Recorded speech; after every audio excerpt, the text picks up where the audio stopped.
Welcome to the Why God Why podcast. This is Peter Englert. I'm one of the co-hosts of the show. I'm here. We have two producers. We have Nathan Yoder and Dylan Carnival. So we're finishing up the Grief series today.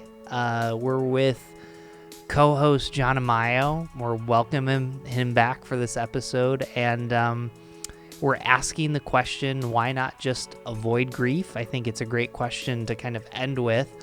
We've mentioned a couple shows that John has walked through grief. We'll talk more about it. So, John, it's good to see you. Great seeing you too, Pedro. Great to be back here with you. Well, actually, this isn't the place that we normally do this, or that I've been doing this with. You've been doing this on your own, and I come back and there's cameras, and we're on YouTube now, and all sorts of stuff has happened. So I think what we need to do is just have me step away a little bit more. And all of a sudden, I'm in a studio. This is unbelievable. Well, wow. You come back.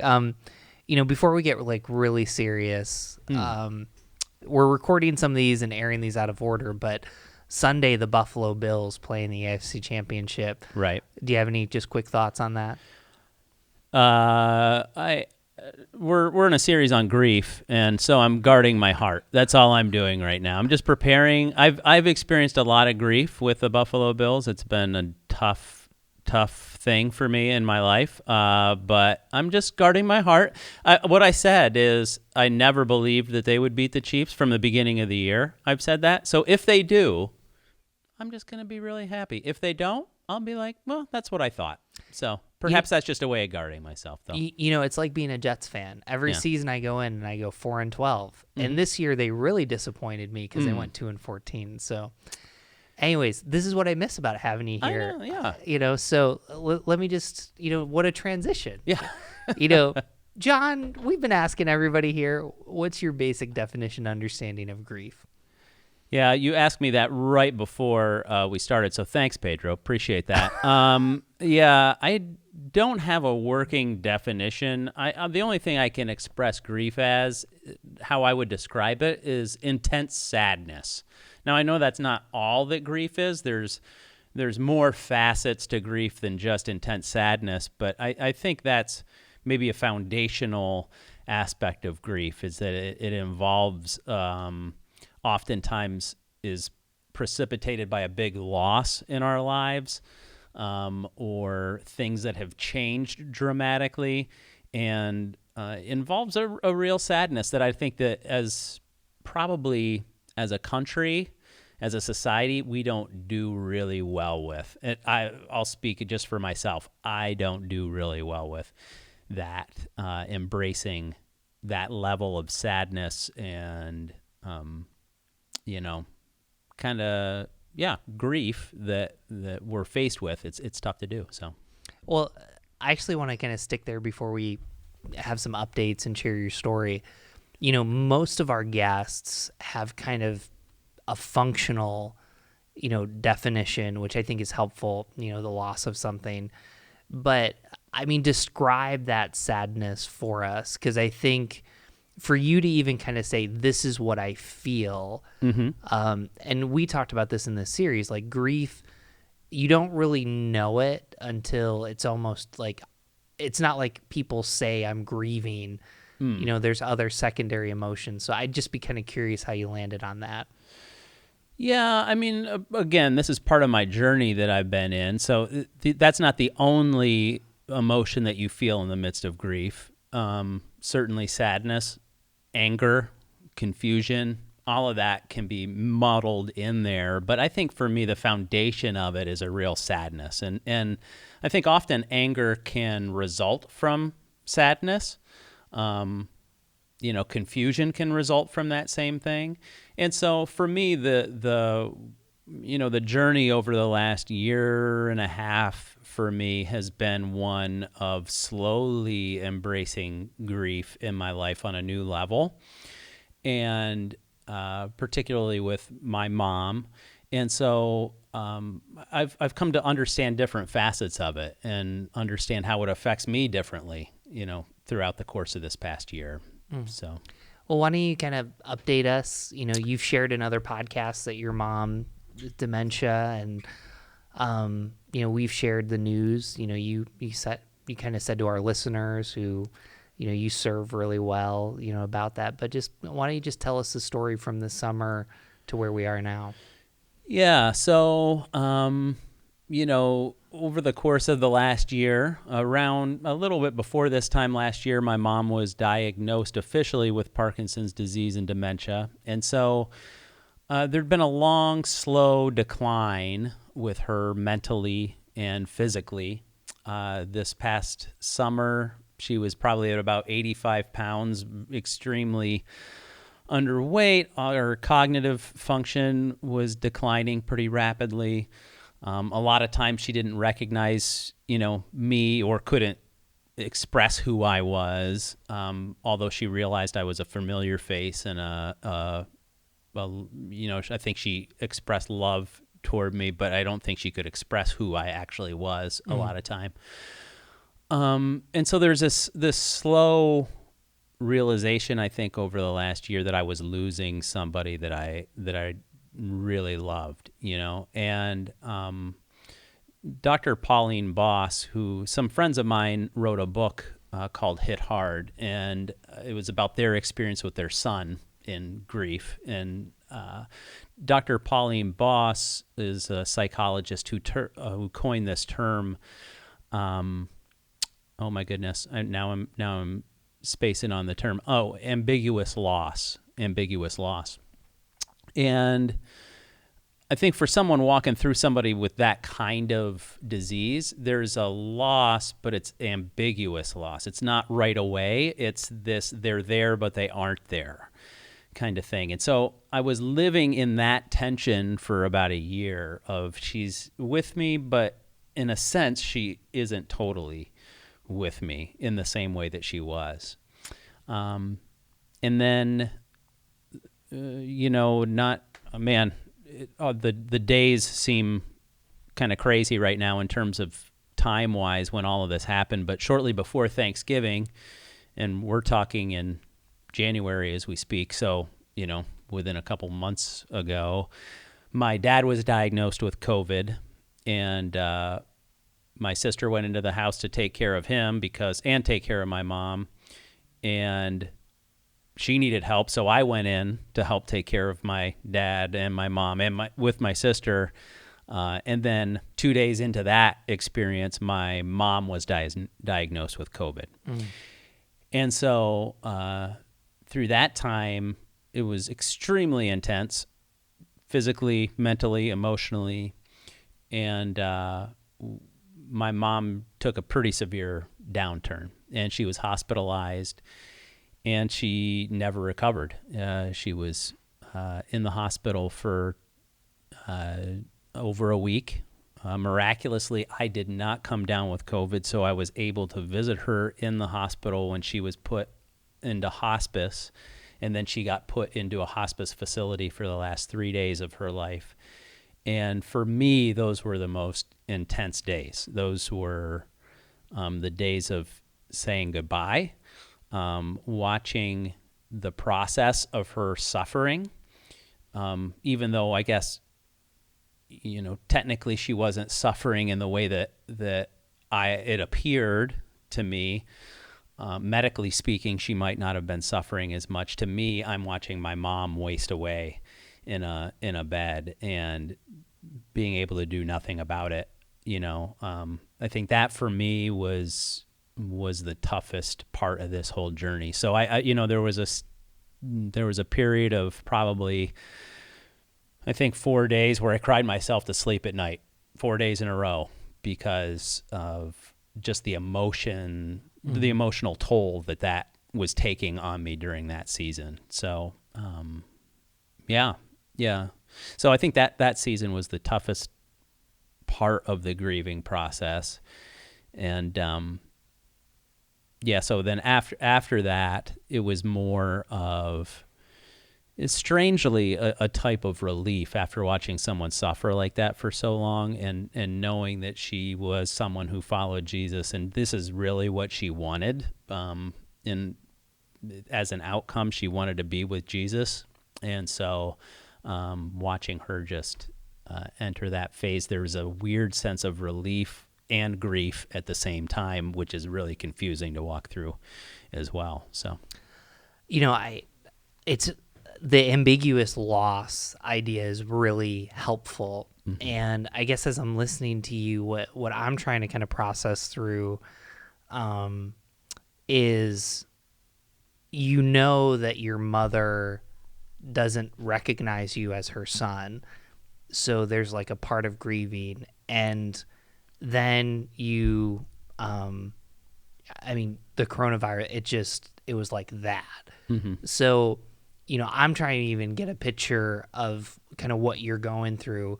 So like, there's one picture of, the volume's at 5, then she gets the coronavirus, now the volume's at 10. Mm-hmm. Or I'm also kind of getting this picture of, we prepared for this moment, and now it's just going to be intense. We were talking with Joyce Wagner, losing a grandparent versus a parent's very different. But, I talked about how grieving, I felt like I grieved way more before my grandmother dying than I did after. Mm-hmm. I mean, as you hear those things, like how would you kind of describe it? Was it the volume? Was it weight? Or was it just this intensity that just kind of what you were expecting, so to speak? Yeah, I don't know if you can prepare for it. I don't know. There is a sense in which, someone that I work with during this same season, they had called me a day or two before my mom died, and were checking in on me, seeing how I was doing. Well, the day before my mom died, their dad died suddenly. Like, they had no idea that it was going to happen, and then boom. And so that's a different kind of grief. I was kind of preparing myself for this and had been through the emotional ringer ahead of time.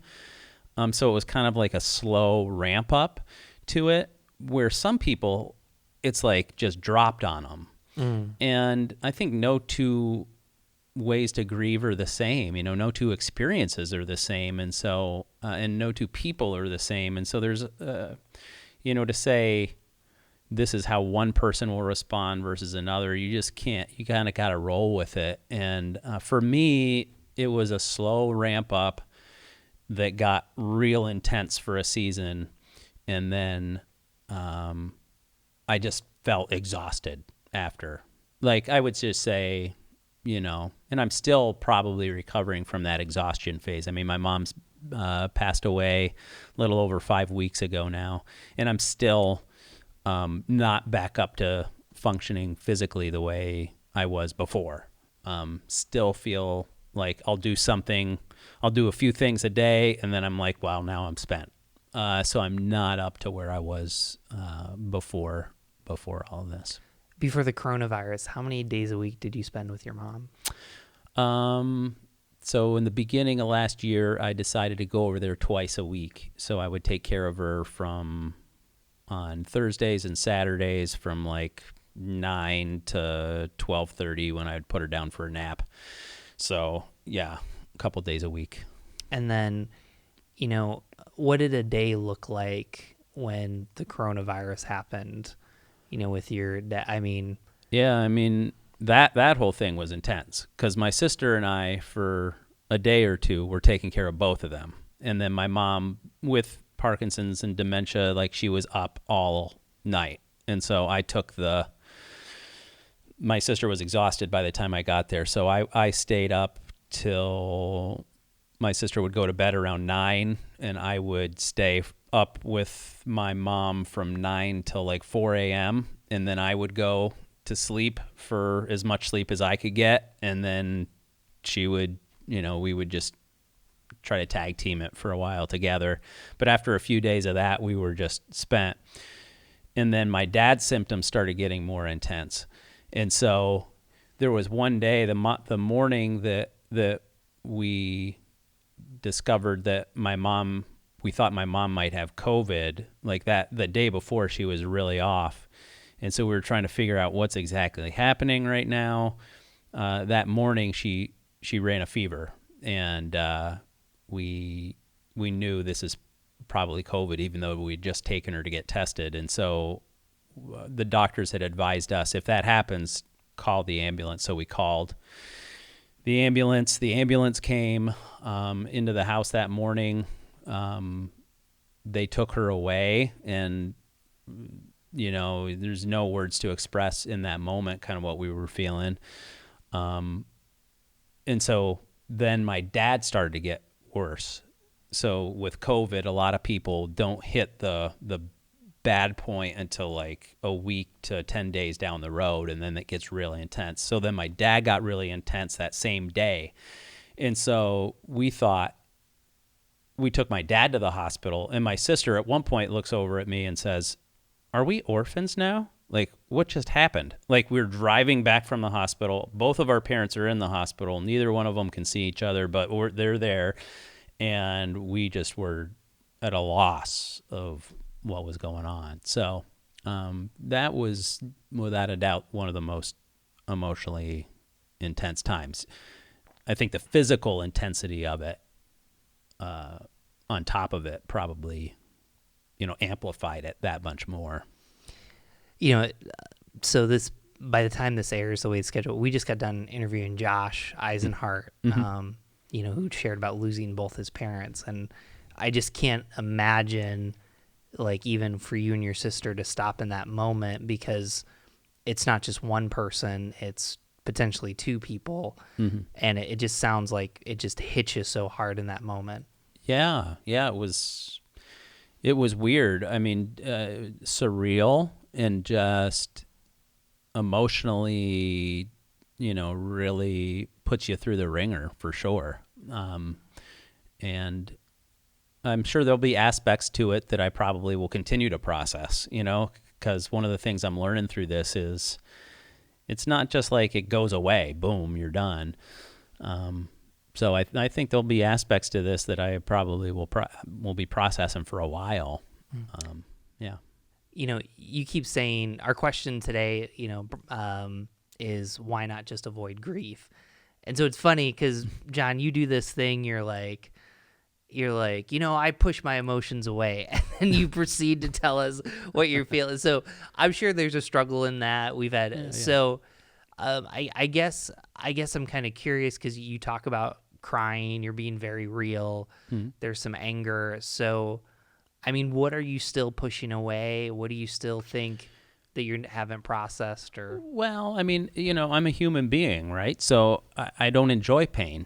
So even though I want to lean into it, and I'm doing my best to lean into it, there's an aspect to it that isn't necessarily fun.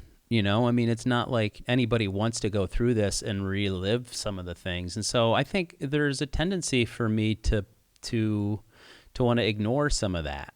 And I hopefully I have prepped myself to do a lot of the work that's needed in this, but I'm not perfect, and I will try to numb out in 1,000 different ways, if I'm not careful, and I have to be really cognizant of that. And some of them are, I'm tempted to do all sorts of stuff during this season, but some of them are just really mild. Like, I've probably visited the Buffalo Bills blog more during this time than I have any other time in my life, just because it's like, wow, if I numb out to the Bills for a while. Now that's twisted, because it's not like the Bills make you feel better, but there's some sense of like leaning into that. Like that's a weird way to cope, but I'm finding all of these little ways that I have to just be really cognizant of and go, am I trying to avoid right now, or am I like, or is this just a diversion that I just need? Things in my life, like exercise can be a really good thing while you're grieving. And sometimes you need to do that, move your body. That helps. We're all interconnected. And so I've been trying to exercise a lot during this time. But there's a time at which, too, if you're not careful, you can actually do that to escape in a negative way. So it's always this dance that I'm doing internally. Am I avoiding right now, or am I trying to move forward healthy? So it sounds like there's moments in our life like we just need a break. Mm-hmm. And then there's moments where it's like, no, you really need to lean in and push through. Mm-hmm. I mean, what does that look like for you today? I don't know. I mean, like I said before, every day is different. So that's the weird part of this. Like, you just never know when it's gonna hit. Like, I could be in this convo with you right now and just all of a sudden break down and cry. Like, and I realize that, like, even coming into this conversation, like, I could have a moment and I need to go with it. If that's where I'm at in that moment, I need to go with it. And that's really weird. So sometimes it means that. Sometimes it means giving yourself permission to just cry when the tears are there, you know?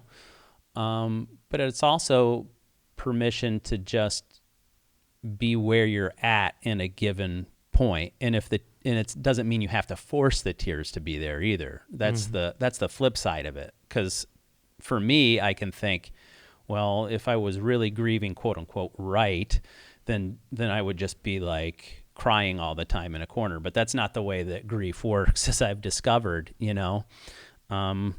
Sometimes it just means I'm just really tired and I need to accept that and to not force myself to do more than I can actually do in that moment, which is tough for me because I want to gut it out and just, you know, keep on going.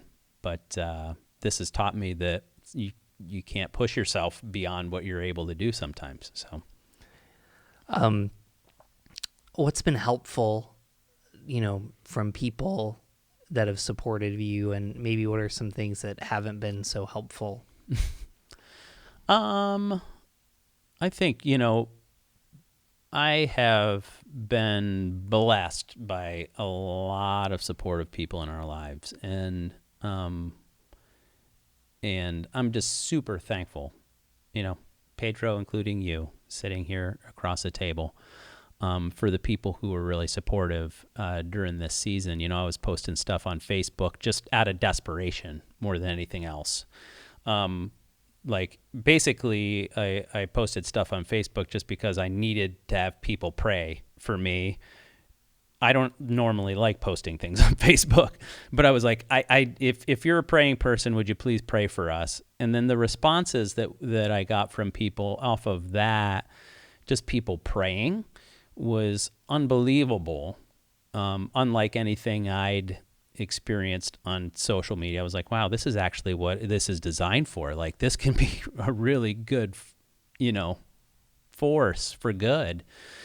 And so I think people praying was huge during the season. And I know not everybody believes in that. Not everybody is like, oh yeah, prayer, you know, it's mumbo jumbo, whatever. But I think there are some answers to prayer that we experienced during this season that like, I don't understand how things happen the way they did if it wasn't for God orchestrating it. Do you have an example? Well, yeah. I mean, the first one that comes to my mind was the fact that I didn't come down with COVID. Like, I was in the house with my sister came down with COVID, you know, a few days after we took my mom to the hospital. And I'd been all around her, been all around my dad, I'd been all around my mom. Like, we were masked for some of the time, but like, taking care of my mom, I couldn't be like, you know, my mask was falling down. I was like, if I'm just going to come down with this thing, whatever. And somehow miraculously, and I can't explain it any other way, I didn't get it. And even though my sister got it, my dad got it, and I was able to visit my mom in the hospital because I didn't have it. If I'd have had it, I wouldn't have been able to visit her. And because I was able to visit my mom in the hospital, the doctors were extremely favorable to her and got her into this hospice facility that she wouldn't have been able to be a part of. Like, there's only 11 beds in this facility, and it's extremely nice and an amazing place of peace and quiet. And somehow, miraculously, she was able to, of all the people who have COVID in this county at that time, like, she was able to get into there. And my mom was a hospice nurse for many years. And so the nurses at that facility were like, oh, she was one of us, and not that they don't take great care of everybody, but they just had this real empathetic sense toward them. So, that's just the tip of the iceberg in terms of prayers, but that was some of the stuff that we were just saying, hey, would you pray for this? Would you pray for that? And people were, and God was answering. And so I think people praying, I think just super practical stuff like people bringing meals. I never realized how amazing that was until I was in the moment and I didn't have the emotional energy to put together a meal or to even think about a meal. And then some people, like some of the people in our small group, and Josh is part of our small group, but some of the people in our small group they didn't even ask. They just said, hey, we're bringing over something today. That was actually a huge blessing in the moment, especially in the really intense times. They just said, hey, we're doing this, and didn't even ask questions. That was a huge blessing. I learned something from that, because in that time, if someone asks you, what do you need? You're like, I have no idea. Like, I can't think about anything else right now. So that was actually a huge blessing to me in that moment, to just have people say, we're going to do this. We're just bringing over something. Just accept it. And then, Peter, you set up the meal train. I am not the type of person that's like, I'm gonna ask people for help. Typically speaking, I'm like, I can get by. I'm fine. And I just realized I wasn't okay. I wasn't fine. And I had to admit that, and go, I'm not gonna make it right now. So I need to help. I need to have help. And that was a humbling thing for me, but I just needed to, even the act of having people provide meals, things that from the outside you might not think, oh, that's a huge deal, but it is a huge deal if you're in the midst of something that intense. So what do you, you've been very open. Obviously we wouldn't have a podcast with someone that didn't want to talk, and we want to honor people that do that. Mike Keys, our mutual friend, he was our first episode. And are you feeling like you're at a point where you're like, are people going to talk about my mom again? Or, because if I was to set the calendar, and you're right, everybody grieves differently. Sometimes it's like everybody else moved on with their lives. I mean, where are you at kind of in that? Yeah, I don't know. Yeah, it's a good question. I sometimes I feel all sorts of different ways. Sometimes I'm like, I just wish somebody would bring it up more, or like would just say something to me about it. And other times I'm like, it's not dominating my mind as much right now. So I haven't, so I don't know where I'm at with that, honestly. Like, I'm kind of in between worlds. Part of the deal is like we haven't had the opportunity, because of COVID, we haven't even had the opportunity to have her memorial service yet.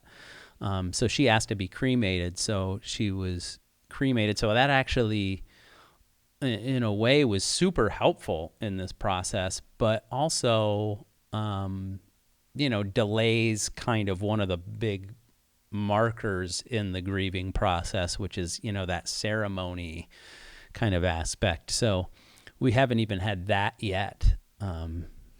Does that bother you, or do you think that that's somewhat helpful, or somewhere in between? I don't know. Part of me wishes it's already happened, I can see how it will be cathartic at the time too, when we can actually do it. But yeah, I guess there's positives and negatives at both sides of it. Yeah, it's weird. Yeah. It's just, how do you never want to think about someone passing away, but if you take a moment to think about that, it's mostly like, all right, a week later. And so, I don't even know how I would feel kind of walking through that. Like, all right, maybe June, maybe outside, maybe and like I can Right. only imagine what questions you're asking. Yeah, yeah, it's all that stuff, you know. It's the when is the virus going to be in a spot where we can gather people again, you know, where do we want to have it? There'll probably be a couple different locations where we do it. You know, and then what emotional space am I going to be at a given time? You start to play the mental gymnastics of it, and it's like, yeah, you can't even go there. You don't know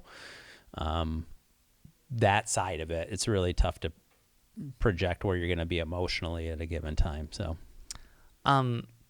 So people don't, I think maybe I've said this, but you're the reason we're doing this series. Little did we know that we were walking through this. And I can remember, you know, you were in the midst of, we'll just say, the ambiguous loss grief when we talked about this. We're in 2021. We're about a year from the pandemic. We've been through a very difficult election. Lots of hurt, lots of anger. What's different about grief for John in 2021 than January of 2020?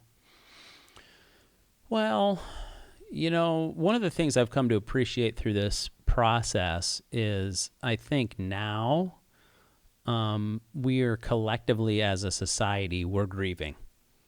Like I'm experiencing, so John in 2021 is experiencing a more intense form of grief, but grief was still there before my mom passed away. And I think this has just amplified that level a little bit, but it was still there.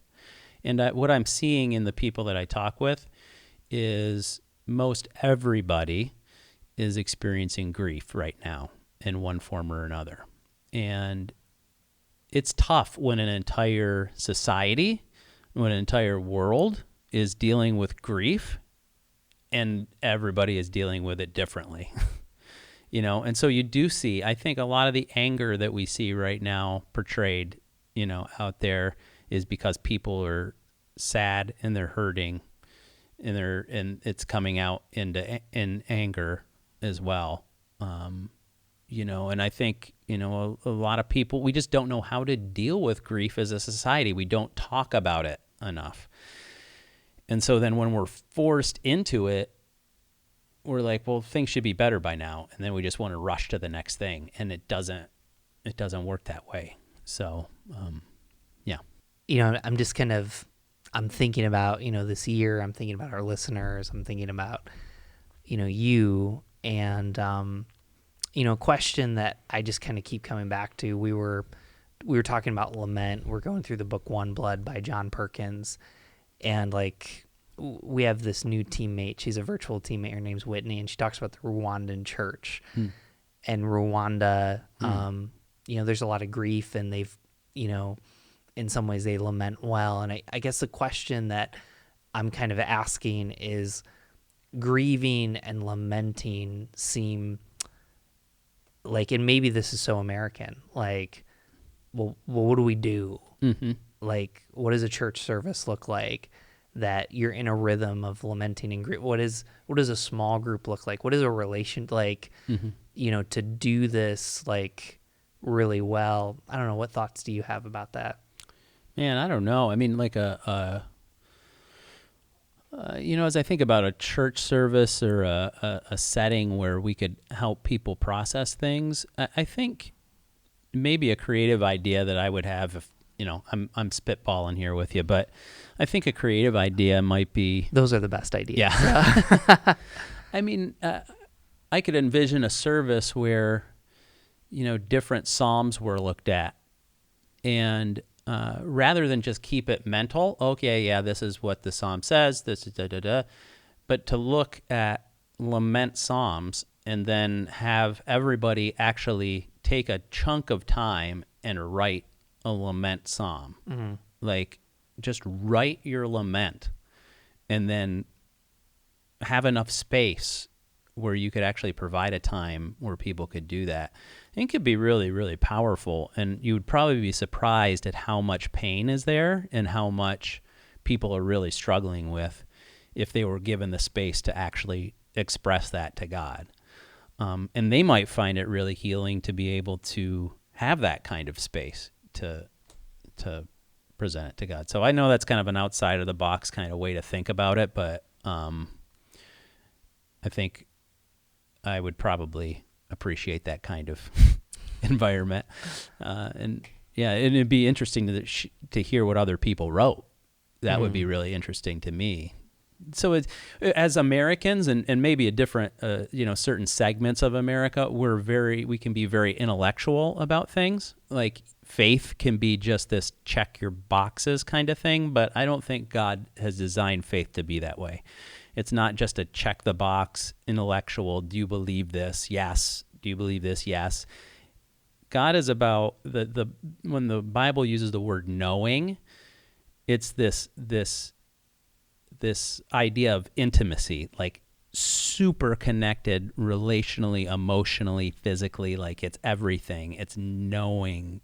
To say God knows me is like this intimacy.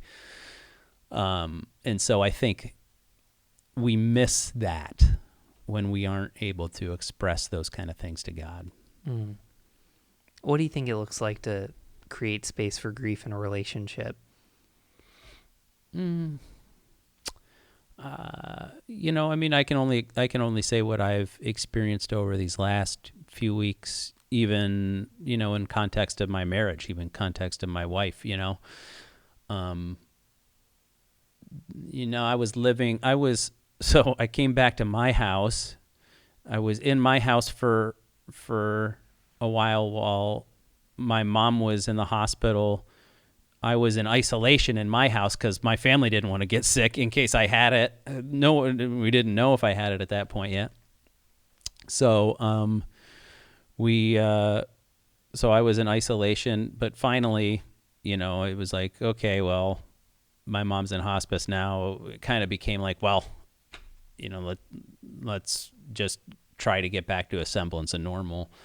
And, but that one night I was just thinking about, what I had witnessed as my mom was in the hospital, and I just started crying, and my wife was just there and just put her arm around me and was just letting me sob, as I'm laying there, just absolutely, sobbing as the tears are coming, and it's kind of like you're throwing up. I don't know, if people have had those experiences when you're crying so hard, it's almost like you're throwing up. It's like you're like, when you're throwing up, it's like in waves, and and it's the same thing with tears, just like coming in waves. And, and my wife, she didn't say hardly anything. I mean, she said I think she asked me, what are you feeling? And I just didn't have the ability to say much. I just said, I just feel really sad.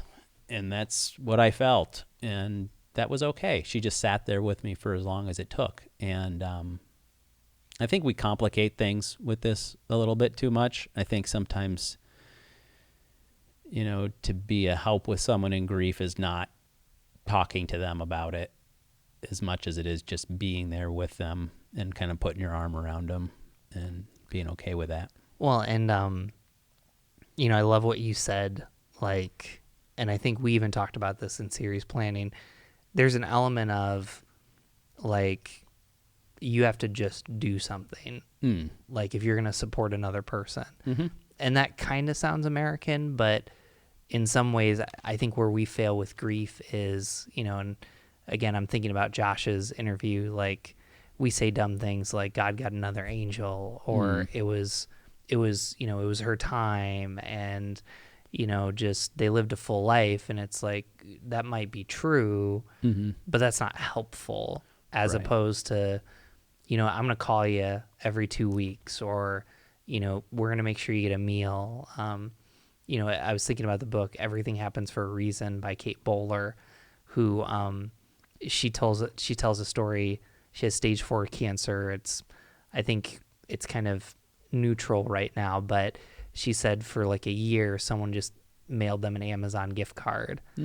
So, it has me thinking, because again, I think the reason even we landed on this series is there's a lot of people that are feeling things right now, that it's amazing what happens when you just show up. Yeah. I mean, and I've been blown away by that.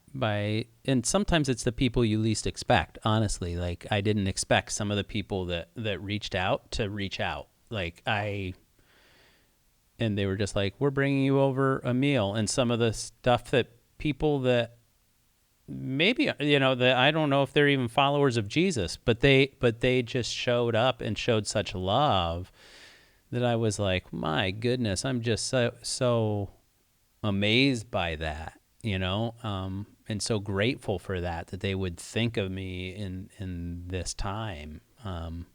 So, there's all sorts of different, places on the spectrum people are, but you just have this fresh new sense of what's really important, when you're walking through something like that. Kind of one more just kind of practical, why not avoid grief? Because, I think specifically about your situation, you kind of brought it up. Like you talked about almost feeling guilty because you're not sad enough, you're not doing grief.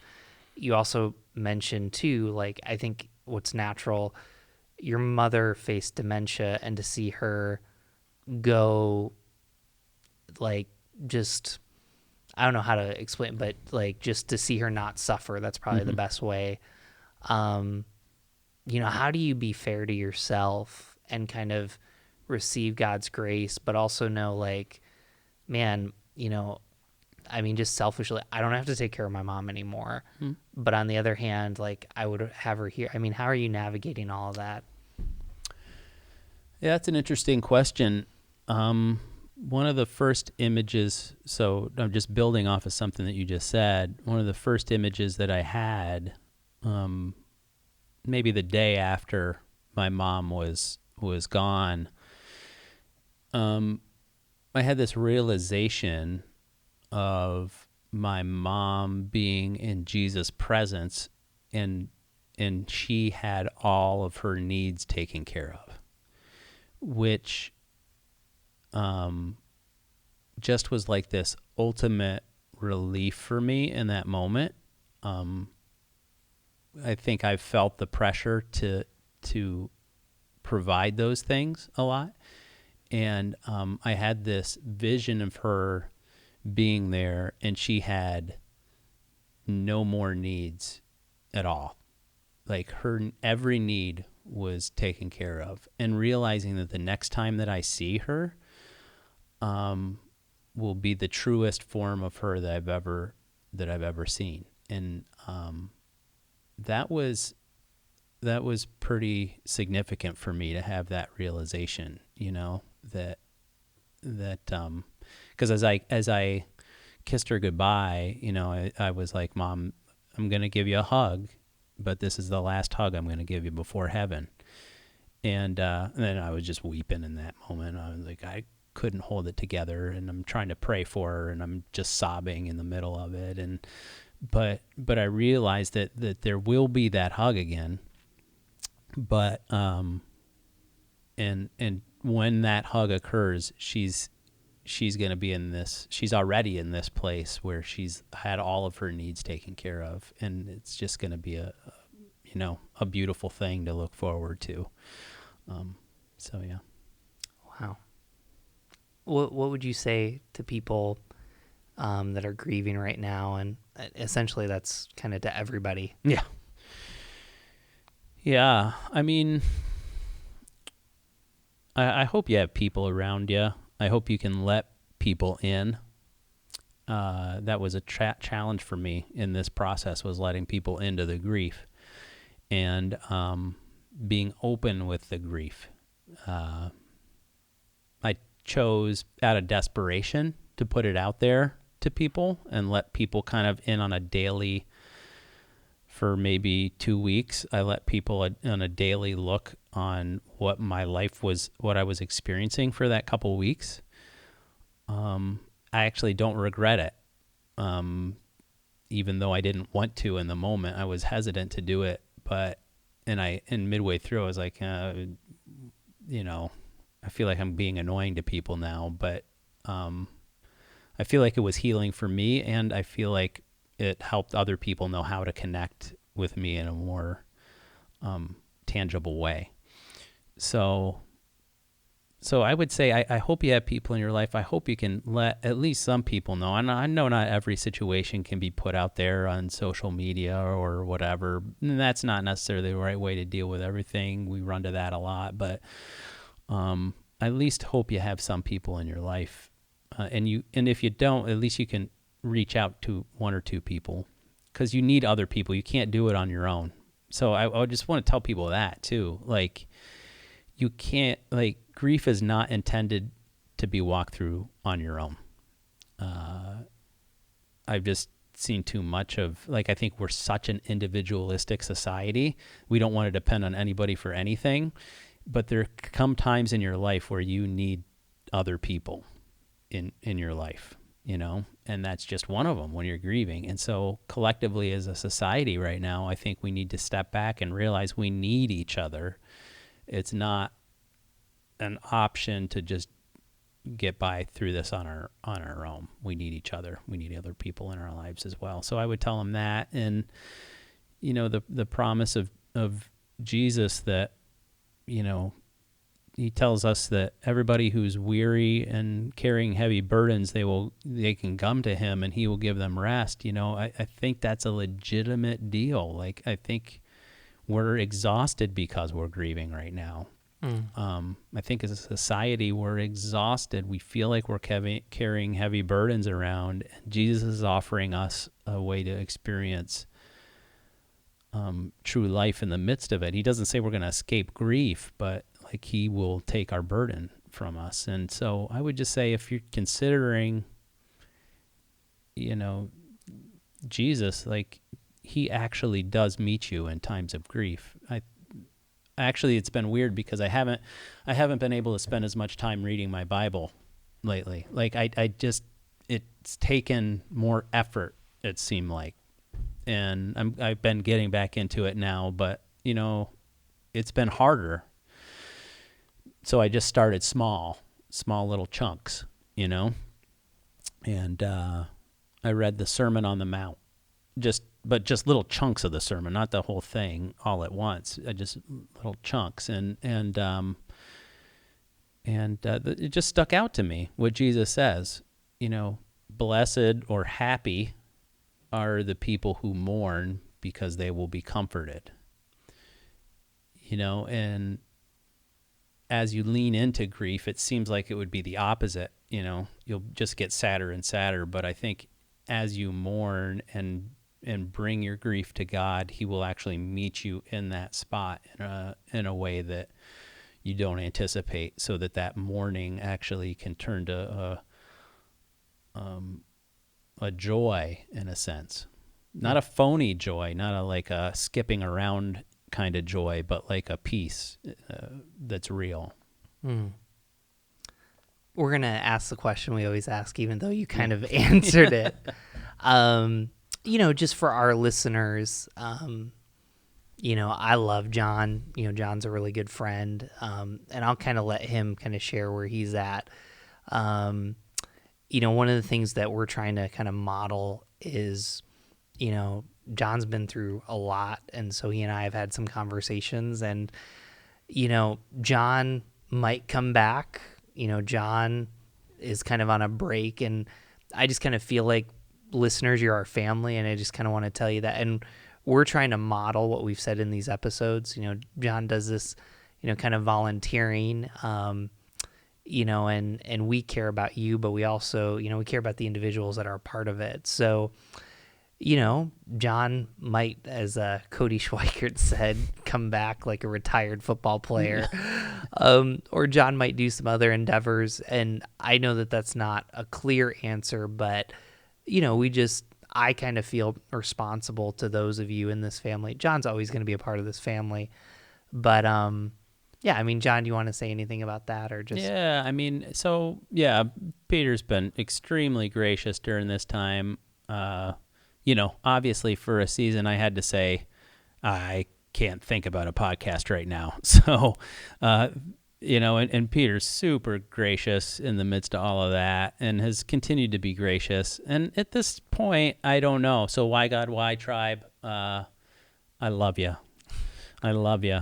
But I don't know. I don't know what the future holds at this point. As I stay as I try to monitor the inner world a little bit for myself. I'm just at that spot right now where I'm just trying to monitor that a little bit and go, what is next? And if there is something next for me, there will be someone else in this chair that will be fantastic, because that's one of the things I've learned in life. Sometimes I need to step aside so that someone else can step up and do an even better job than me. There's always somebody else out there. Alex Trebek died.